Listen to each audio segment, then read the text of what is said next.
ગુજરાતનું જગવિખ્યાત સિદ્ધિવિનાયક મંદિર, જે ગણપતિ દાદાના એશિયાના સૌથી મોટા મંદિરની સિદ્ધિ મેળવી છે. આ મંદિરે એશિયા બુક ઓફ રેકોર્ડ અને ઇન્ડિયા બુક ઓફ રેકોર્ડમાં સ્થાન મેળવ્યું છે. મહેમદાબાદમાં આવેલ આ મંદિરમાં બિરાજમાન ગણપતિ દાદાની મૂર્તિ મુંબઈના જાણીતા સિદ્ધિવિનાયક મંદિરના મૂર્તિ જેવી જ છે. આ મંદિરમાં વિશ્વના અન્ય 10 જેટલા દેશોમાં સ્થાપિત ગણેશજીની પ્રતિકૃતિઓ પણ સ્થાપિત કરવામાં આવી છે. આ મંદિર અમદાવાદથી લગભગ 30 કિમી દૂર મહેમદાબાદની વાત્રક નદીને કાંઠે આવેલું છે.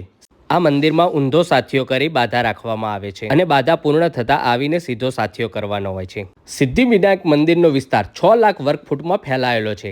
આ મંદિરમાં લોખંડ અને સિમેન્ટનો કોઈ પણ ઉપયોગ કરવામાં આવ્યો નથી. મંદિરની ખાસ વાત એ છે કે તેની ઊંચાઈ 5 માળ સુધીની છે. સિદ્ધિવિનાયક મંદિરના નિર્માણમાં અંદાજે 14 કરોડ રૂપિયાનો ખર્ચો થયેલો છે. એટલું જ નહીં, જમીનની અંદર લગભગ 20 ફૂટ નીચે શિલાનો પાયો નાખવામાં આવ્યો છે અને માત્ર એક જ શિલા ઉપર આખું મંદિર ઊભું કરવામાં આવ્યું. ગણપતિ દાદાની જય.